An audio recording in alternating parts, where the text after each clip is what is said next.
गहरी नीली समंदर में एक दफा फिर वो खतरनाक शार्क गिंग शिकार को निकल पड़ी। वो गिंग इतनी डरावनी थी कि जब भी अपना मुंह खोलती, मछलियों का पूरा झंड इधर उधर भाग जाता। लेकिन एक पीली मछली जो एक बड़े से समंदरी पत्थर के पीछे छुपी थी, इतनी खुशकिस्मत नहीं थी। अरे देखो यारो, हमें एक लजीज खाना मिला है, चलो उसे खा लें। शार्क गैंग ने पीली मछली को खाने ही वाली थी कि तभी उन्होंने ऊपर एक और बड़ी मछली को तैरते देखा। अरे देखो, वो तो और भी बड़ी है, चलो उसे पकड़ते हैं।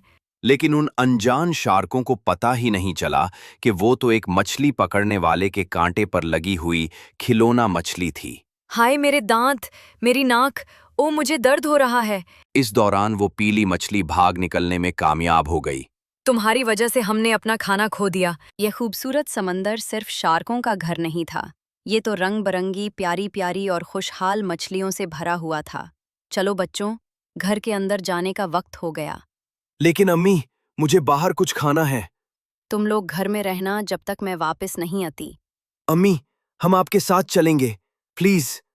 नहीं प्यारे बच्चों, ये बहुत खतरनाक हो सकता है। बाहर शार्क भरे पड़े हैं, जल्दी करो, सब अंदर चलो। और हाँ, किसी अजनबी से बात नहीं करनी। 3 लाल मछलियां अपने घर, जो एक डूबा हुआ जहाज था, के अंदर चली गईं। शार्क गिंग ने उन्हें देख लिया और माँ मछली को पकड़ना चाहा। वाह, क्या मजेदार माँ मछली! और इस बार कोई खिलौना नहीं है। लेकिन बड़ी शार्क ने अपने दोस्त को रोक दिया। रुको, एक मछली खाने से बेहतर क्यों ना हम तीनों मछलियों को डूबे हुए जहाज में घुसकर खा लें। वाह बॉस, तुम तो बहुत होशियार हो, चलो तीनों को खा लेते हैं।